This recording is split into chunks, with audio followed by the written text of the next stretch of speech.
Taiwan, চীন, জাপানের মতো আঞ্চলিক প্রতিদ্বন্দ্বীদের চিপ কারখানা এবং অন্যান্য প্রযুক্তিতে টেক্কা দিতে এআই এবং সেমিকন্ডাক্টর শিল্পে ব্যাপক বিনিয়োগের ঘোষণা দিয়েছে দক্ষিণ কোরিয়া। দেশটির এই প্রকল্পের অংশীদার হতে চলেছে বিশ্বের অন্যতম বড় দুই মেমোরি চিপ প্রস্তুতকারক সংস্থা স্যামসাং এবং এসকে গ্রুপ।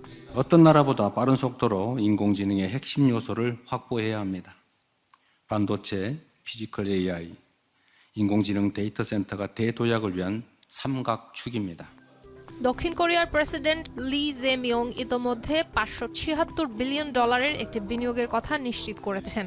একটি টেলিভিশন অনুষ্ঠানে এমন পরিকল্পনার কথা জানান লি। এ সময় তার সঙ্গে ছিলেন স্যামসাং এবং এসকে গ্রুপের প্রধানরাও।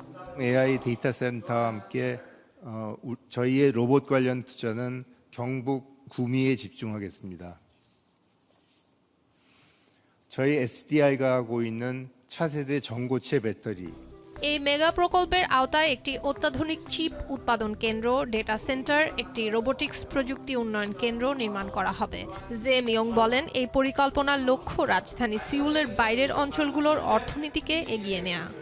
SK 하이닉스는 증가하는 메모리 수요를 대응하기 위해서 2045년에 완공 예정이었던 용인 클러스터를 이 계획을 12년 앞당기기로 했습니다. সম্প্রতি এআই ডেটা সেন্টারের ব্যাপক প্রসারের ফলে মেমোরি চিপ এবং সেমিকন্ডাক্টরের ঘাটতির পাশাপাশি এসবের দাম বেড়েছে। যন্ত্রাংশের খরচ বেড়ে যাওয়ায় কিছুদিন আগেই অ্যাপল এবং মাইক্রোসফট তাদের কিছু ডিভাইসের দাম বাড়িয়েছে। স্যামসাং এবং SK group, AI chip giant এনভিডিয়ার মতো প্রতিষ্ঠান এআই পরিকাঠামোর ব্যয় বৃদ্ধিতে সবচেয়ে বেশি সুবিধাভোগী হয়েছে।